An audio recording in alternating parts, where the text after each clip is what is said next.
Hey everybody! So today I made the difficult decision to go ahead and sell the van. So one of the things I want to make sure that everybody understands and pays attention to is this industry is not low overhead. So trying to hold on to something when you're not moving or not doing anything doesn't make sense, because anything you can sell, you can get right back to. So the first appraisal that I got was for $42,000. So now we're at Automation doing the next appraisal, and we're going to see how this goes. And I'll give y'all an update, take you through a whole tour of the van, what it currently looks like. So this is the van now. So as you can see, it's pretty much in perfect condition. What did happen a lot was window chips. The height and the angle of it, and I'm going to show it to you a little bit better inside of the van. Grab my extra key. Window chips happened a lot. Even like rinsing it out, like this is a new window chip that I'm about to show you. Right there. It's kind of hard to see. But yeah, that's a window chip. Window chip there. Up here, it cracked all the way across. Yeah, up there it cracked all the way across. Let me try to show you this window chip again. There you go. Window chip there. And we had to get them sealed while we were over the road because it's just not safe to have window chips, and they can definitely spread. More window chips there. It is super hard to see in the camera, I'm sorry guys, but overall pristine condition. So making sure that you keep your vehicle clean is not just like a DOT thing, it also helps you with trade-in value and things like that. I had absolutely no problems out of my van at all, and because of that is why I definitely do recommend new or like certified owned new vehicles. That way when you're trying to negotiate and getting your money back, this came out cheaper than renting the box trucks and all the same conveniences. And that's exactly what you want. You don't want to be in a situation where you're stuck on the side of the road, and because of the way the market is working right now, used vehicles and new vehicles are around about the same price. So the amount that I would have quote unquote saved from a used vehicle, I would have still partially lost part of that in value, but I was able to hold it. Things like this, right? This right here broke a little bit, and I'll go into more details about that. And making sure that when they're loading you, that you're paying attention to all of these different things, because when they're loading you, sometimes they do not care about your vehicle, and there's money that you should be getting back from them when they don't care about your vehicle as well. So as you can see, this back part, goodness, there are ants in here too. As you can see, this back part isn't in quite perfect condition anymore, and you can see that it's kind of lopsided as well. What essentially happened is they were loading the vehicle one day and dropped something, and these things are heavy, and you see how this completely moves off. It completely separates. It does not it's not held together at all anymore, and these back things will happen to you because as things shift and move, they're going to hit, and it depends on how much weight you're carrying. So with a tall roof extended cargo van, this is a 2021, and it held about 3,500 pounds for my payload. So I had weight that would hit the back, because sometimes they would put the pallet right here and just leave the pallet sitting there. Other times they would push it all the way in, or they would load through the side door, which is also how you get damage on that side stair. So make sure that you always inspect your vehicle before you leave, and inspect your vehicle at both pickup and drop off, because the same thing can happen when they're unloading you.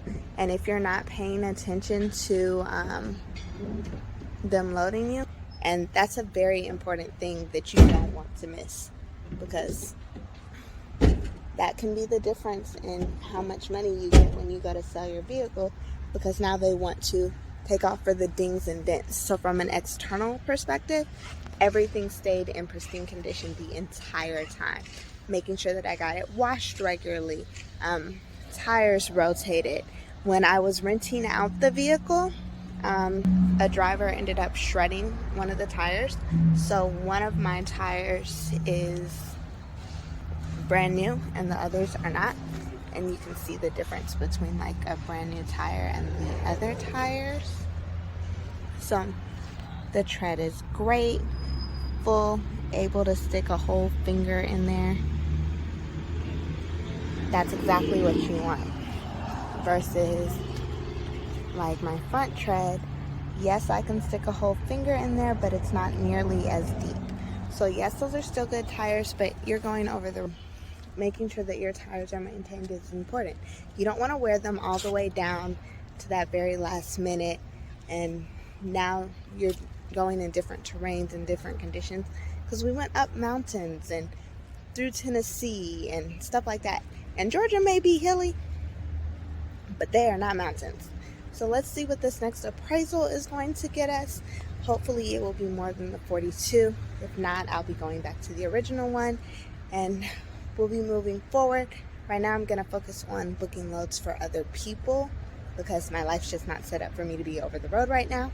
And I can't keep paying a bill of $783 for the payment plus the $800 that I got it lowered to for insurance. And I'm going to teach you that too.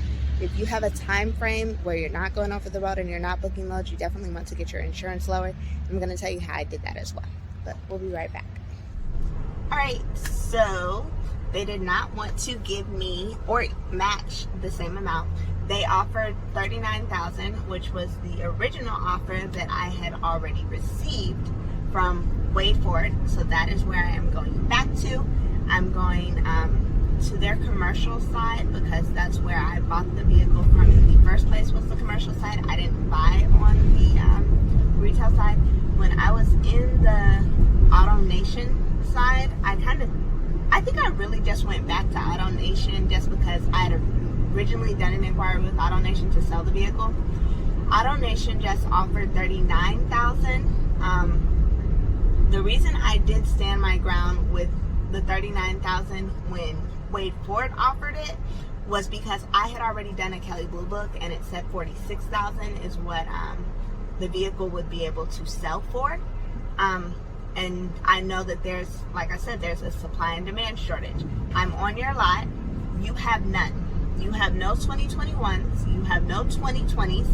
You have no 2022s. You have none. You have no Sprinter vans at all.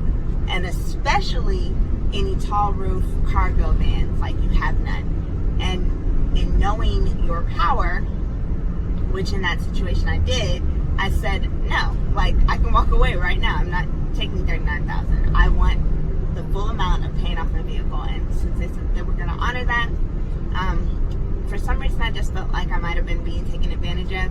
And realistically, that reason is because they offered the $39,000 at first, and when I stood my ground, they went up to $42,000, which was like a little over a $2,000 difference. I was like, am I getting screwed? So I had to double check. Since Auto Nation did not want to give it to me, I'm going to be comfortable and content with my $42,000. And we're going to go ahead and get this done, sign the paperwork, and say goodbye. But let's go ahead and go into the car insurance part while I'm taking this drive. So when you are booking your loads, you will need a $1 million policy for pretty much every broker to work with you.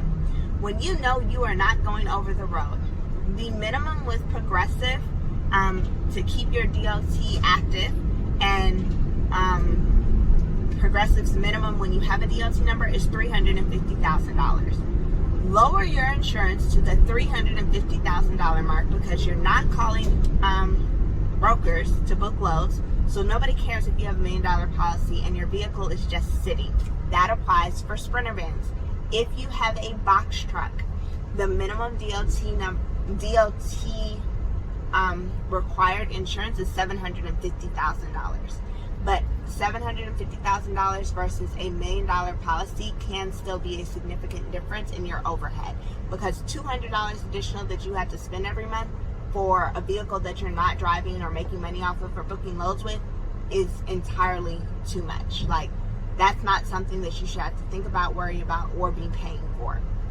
So take the discount, lower your insurance coverages if your vehicle is not moving, but keep your authority active, because you don't want to have to start all the way back over. So you can also lower your mileage radius from being unlimited. If you know that you're only in the southeastern region, you can lower your insurance like that. So whatever your home base location is, out 350 miles if you don't go beyond 350 miles, or whatever your home base region is, out 500 miles.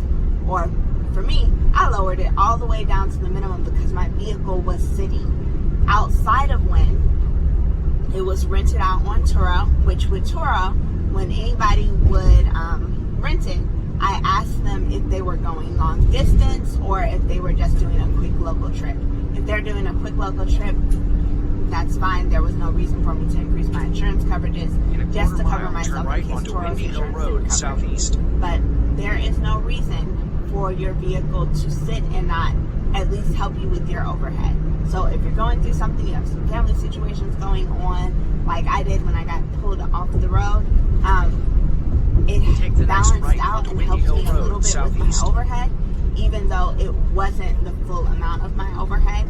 And life happens and life changes, and you're not always going to be able to be away from home. Continue on Windy Hill Road, southeast for half a mile. An owner-operator, or being willing to build a fleet, sometimes you're going to have to be away from home, and you're going to have to get in your truck or get in your van and do those loads yourself.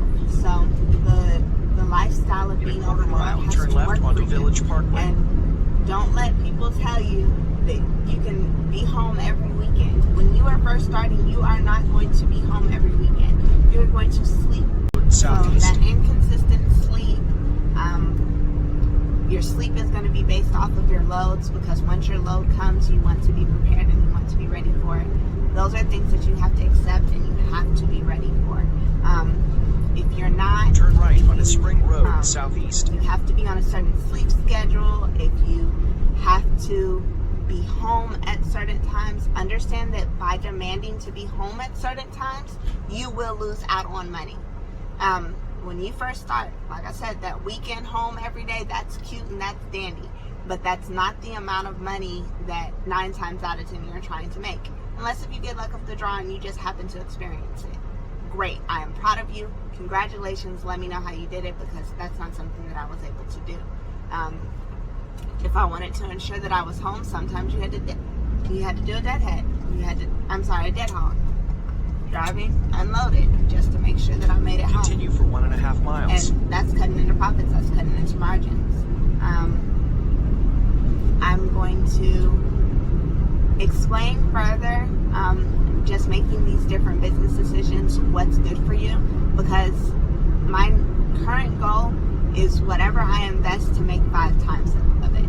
So if my overhead is $1,600 before fuel, let's call it $2,500 after fuel, because you're moving a lot, then $2,500 times 5 is what I need to be bringing in. And that's not what the Sprinter was bringing in for me, so it didn't make sense anymore. So I'm going to go ahead and get this closed out. But if you're in a situation and your overhead's not right and you're losing money consistently and you're not breaking even and you're not in a positive situation, pause and reevaluate. My overhead was high because I had brand new. When your overhead is lower, if you are a couple years down or you don't buy the extended tall roof, because I did learn that that was not always necessary for every load that I had, and the cost and benefit of it wasn't worth it to me. So even if I do purchase another one, I probably wouldn't get a tall roof extended cargo van.